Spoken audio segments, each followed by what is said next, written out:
নমস্কাৰ অখিল গগৈয়ে অসমৰ মুখ্যমন্ত্ৰী ডক্টৰ হিমন্ত বিশ্ব শৰ্মাক একেবাৰে থকা সৰকা কৰিছে তুলা ধুনা কৰি দিছে সমালোচনা এনেদৰে কৰিছে কিয়নো ঝাৰখণ্ডত যি নিৰ্বাচনী প্ৰচাৰ চলাইছিল একেবাৰে দিনে নিশাই ক'ব গ'লে অসমত যিমান দিন আছিল তাতকৈ বেছি সময় নিৰ্বাচনৰ সময়খিনিত ঝাৰখণ্ডতেই আছিল আৰু অসমৰ টকাও তাতে ইনভেষ্ট কৰিলে এই নিৰ্বাচনৰ কাৰণে ভোট লাভৰ কাৰণে সাম্প্ৰদায়িকতাৰ বীজো সিঁচিলে কিন্তু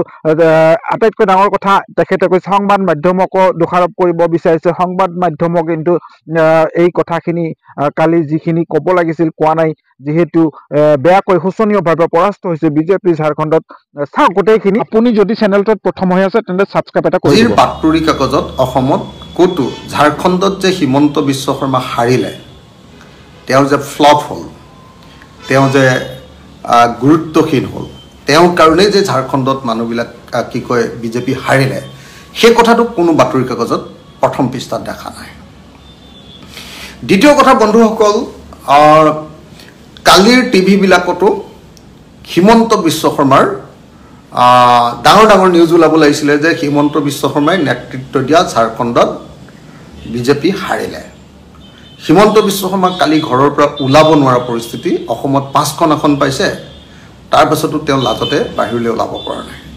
কাৰণ তেওঁ যিটো মূল সপোন আছিলে যে ঝাৰখণ্ডত তেওঁ এবাৰ হিৰো হ'ব আৰু ৰাষ্ট্ৰীয় নেতা হৈ যাব আৰু প্ৰধানমন্ত্ৰীৰ কাৰণে তেওঁ মানে অকণমান মানে গাটো টঙাব পাৰিব এনেকুৱা যিটো আছিলে সেই বস্তুটো তাৰমানে কালি একেবাৰে জিৰ' হৈ গ'ল মই কৈছোঁৱে যে ঝাৰখণ্ডত কালি ঝাৰখণ্ড মুক্তি মৰ্চাই 34খন কংগ্ৰেছে 16খন RJDয়ে 4খন CPIML 2খন মুঠ 56খন আসন পায় মুঠ 81খন আসনৰ ভিতৰত 56খন পায় বহুত ভাল ৰিজাল্ট কৰিলে আৰু বিজেপিয়ে 68খন আসনত ইলেকশ্যন খেলি কালি ঝাৰখণ্ডত কেৱল 21খন আসন পালে আৰু NDA বিজেপিৰ মৰ্চাটো যিটো তেওঁলোকে সবে মিলিহে 24খন পালে 24 নে 25খন পালে অথচ মাত্ৰ কেইদিনমানৰ আগতে 5 মাহৰ আগতে তাত 8জন MP জিকিছিলে ঝাৰখণ্ডত আৰু 2019 চনত যেতিয়া হিমন্ত বিশ্ব শৰ্মা যোৱা নাছিলে ঝাৰখণ্ডলৈ তেতিয়া 2019 চনত মানে 34% ভোট পাইছিলে বিধানসভা নিৰ্বাচনত এবাৰ 2024 চনত এবাৰ পালে অকল 33.1% 1% ভোটো কমিলে যোৱাবাৰতকৈ 4খন আসনো কমিলে 19 চনৰ বিধানসভা নিৰ্বাচনত ঝাৰখণ্ডত বিজেপিয়ে 4খন আসন বেছিকৈ পাইছিলে এবাৰ হিমন্ত বিশ্ব শৰ্মা যোৱাৰ পাছত 4খন আসনো কম হ'ল তাৰ পাছতো অসমৰ সংবাদ মাধ্যমে বিজেপি যে ফ্লপ হৈছে অসমৰ সংবাদ মাধ্যমে হিমন্ত বিশ্ব শৰ্মা যে ফ্লপ হৈছে হিমন্ত বিশ্ব শৰ্মাই যে অসমৰ পৰা 3000 কোটি টকা লুটি নি তাতকৈ বেছি টকা লুটি নি তাত যে ইনভেষ্ট কৰিছে ইলেকশ্যনত 2 নম্বৰী টকা খটুৱাইছে সেই কথাটো ক'তো বাতৰি নকৰিলে সদায় হিমন্ত বিশ্ব শৰ্মাক চাণক্য কৈ থকা যিবিলাক সাংবাদিক আছে কেইজনমান জ্যেষ্ঠ সাংবাদিকো আছে বিৰাট হিমন্ত বিশ্ব শৰ্মা সম্পৰ্কে গটগট তেওঁলোকেও এটাও নিউজ কৰিবলৈ সাহস নকৰিলে এটা প্ৰমাণ কৰিলে যে সংবাদ মাধ্যম আজিৰ দিনটোত এতিয়াও হিমন্ত বিশ্ব শৰ্মাৰ সামগ্ৰিকভাৱে কৈছোঁ দেই হেৰি আছে দেই ব্যতিক্ৰম আছে এতিয়াও হিমন্ত বিশ্ব শৰ্মাৰ যে পকেটত আছে সেইটোৱে প্ৰমাণ কৰিছে এতিয়াও যে হিমন্ত বিশ্ব শৰ্মাই সংবাদ মাধ্যমক নিয়ন্ত্ৰণ কৰে সেইটো প্ৰমাণিত হৈছে আজিকালি আগতকৈ অন্তত বিজেপিৰ বিৰুদ্ধে দুটা এটা নিউজ দিয়ে আজিকালি বিৰোধীবিলাকৰ নিউজো দুটা এটা আহে কিন্তু মূলতঃ যে এতিয়াও বিজেপিৰ পক্ষতে বা হিমন্ত বিশ্ব শৰ্মাৰ লগতে যে আছে সেই বস্তুটো কালিৰ ৰিজাল্টটোৱে প্ৰমাণ কৰিলে মই কৈছোঁৱে যে হিমন্ত বিশ্ব শৰ্মাই যিবিলাক ইছ্যু উঠাইছিলে যে প্ৰব্ৰজন মুছলমান প্ৰব্ৰজন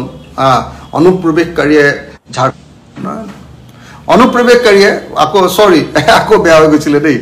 অনুপ্ৰৱেশকাৰীয়ে ঝাৰখণ্ড শেষ কৰি দিছে বুলি যিটো কৈছিলে সেইটো মেইন ইছ্যু উলিয়াইছিলে তেওঁ আমাৰ অসমত যেনেকৈ হিন্দু মুছলমান উলিয়াই গোটেই জাতিৰ মাজত কাজিয়া লগাই গোটেই অসমখন থানবান কৰি দিলে লাভ জেহাদ বুলি এটা বস্তু উলিয়ালে মুছলমান মানেই মানে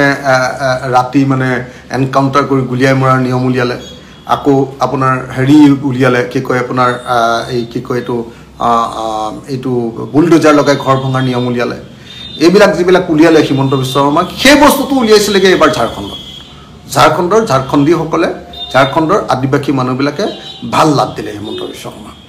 তেওঁ লাজ পাই কালি ঘৰৰ পৰাই ওলাব পৰা নাই হিমন্ত বিশ্ব শৰ্মা এতিয়া এনেকুৱা পৰিস্থিতিত মই সেইকাৰণে আকৌ এবাৰ কওঁ যে হিমন্ত বিশ্ব শৰ্মা যে হিৰো নহয় হিমন্ত বিশ্ব শৰ্মাই যে সদায় পৰিস্থিতি যিফালে ফুট বয় সেইফালে জাপ মাৰি দিয়াৰ কাৰণেহে যে তেওঁ হিৰো হৈ আছে তেওঁ যে মানে কংগ্ৰেছৰ যেতিয়া ভাল দিন আছিলে কংগ্ৰেছত থকাৰ কাৰণে তেওঁ মন্ত্ৰী আছিলে বিজেপিৰ ভাল দিনত বিজেপি পিনে জাপ মাৰি দিয়াৰ কাৰণে তেওঁ মন্ত্ৰী হ'ল আকৌ নহ'লেতো তেওঁ কেৰিয়াৰটো খতমেই হৈছিলে তাৰপিছত আকৌ যে এজন ট্ৰাইবেল মানুহ সৰ্বানন্দ সোণোৱালক লাট মাৰিহে যে তেওঁ মুখ্যমন্ত্ৰী হ'ল অমিত শ্বাহক মানে মেনেজ কৰি আৰু হেৰিয়াকো যেনে তেনে বুজাই বঢ়ায় আৰু অমিত শ্বাহৰ জৰিয়তে নৰেন্দ্ৰ মোদী ডাঙৰীয়াকো তো এইটো প্ৰমাণিত হ'ল গতিকে আনকি আপোনালোকে জানে চাগে এবাৰ মহাৰাষ্ট্ৰত সেই কথাটো জানিয়ে হিমন্ত বিশ্ব শৰ্মাক মহাৰাষ্ট্ৰত সোমাবলৈকে দিয়া নাছিলে মহাৰাষ্ট্ৰত হিমন্ত বিশ্ব শৰ্মা অমিত শ্বাহক সোমাবলৈ নিদিয়াৰ কাৰণেহে মহাৰাষ্ট্ৰত জিকিলে NDA এওঁলোক যদি গ'লহেঁতেন মহাৰাষ্ট্ৰটো হাৰিলেহেঁতেন সেইকাৰণে সোমাবলৈকে দিয়া নাছিলে আপোনালোকে নিশ্চয় জানে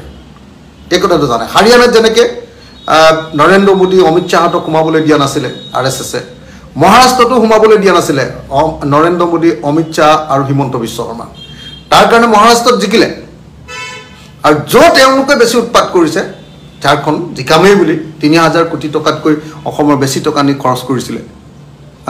গতিকে সেইটো ফ্লপ হৈ গ'ল সেই পইচা এনেই গ'ল আমাৰ অসমৰ মানুহৰ আমাৰ লোকচান হৈ গ'ল গতিকে আজিৰ দিনটোত সেইকাৰণে মই হিমন্ত বিশ্ব শৰ্মা ডাঙৰীয়াক অসমৰ 5খন আসন পোৱাৰ কাৰণে যে আপুনি বহুত ক্ৰেডিট লৈ আছে আপুনি ঝাৰখণ্ডত গোটেই বিজেপি আৰু NDA হৰুৱাৰ কাৰণে ডিছক্ৰেডিটটো আপুনি লওক তাৰ গ্লানিটোও লওক তাৰ গালিটোও লওক আপুনি ফেচ কৰক কওক যে হয় মোৰ নেতৃত্বত ভাৰতত সাংঘাতিকভাৱে মই ব্যৰ্থ হ'লোঁ ঝাৰখণ্ডত মই ৰাষ্ট্ৰীয় নেতা নহয় সেই কথাটো আজি হিমন্ত বিশ্ব শৰ্মাই ক'ব লাগে কাৰণ তেওঁতো সদায় টিভি লাইভ আহি থাকে ন আজি লাইভ আহক না লাইভ আহি কওক